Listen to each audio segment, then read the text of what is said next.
Maro ny trano sy ny tamboho eto Madagasikara no ahiana hirodana rehefa vanim-potoana ny fahavaratra tahaka izao.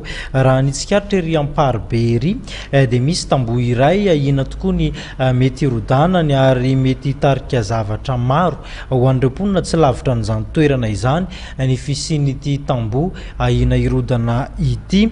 Tranona CST teo aloha izy ity tamin'ny andron'ny tetezamita, manao antsoavy noho izany ny tompon'andraikitra ny vahoaka ihany koa dia manao antsoavy satria dia tandondomondoza ny ain'izireo amin'izao fotoana izao.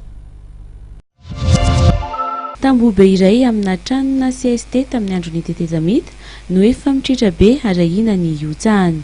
Efa nisy ny fitarainana nataon'ireo mpifanila vody-rindrina tamin'ity tamboho ahiana hirodana etsy Amparibe ity, saingy mbola tsy nisy ny fandraisana andraikitry ny tompon'andraikitra. Efa nisy ny taratasy nakany tamin'ny 2016 efa ela fa tamin'izao izy mbola tsy voajery. Izy aloha fa mampitaintaina hatreto aloha dia mampitaintaina satria tamin'ny voalohany izy io zany kely dia kely fa mimisokatra foana satria mety ho tampoka ny anjarahany eto aminay mantsy rasana atrika hoe mahavodona olo tena zava-doza mihitsy. Manao antsoavo amin'ny tompon'andraikitra araka izany izy ireo.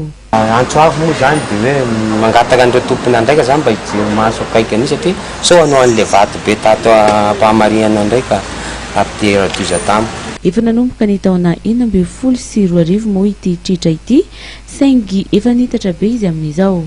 Efa nanomboka tamin'izay ihany koa ny fitarainana nataon'ireo teo akaiky.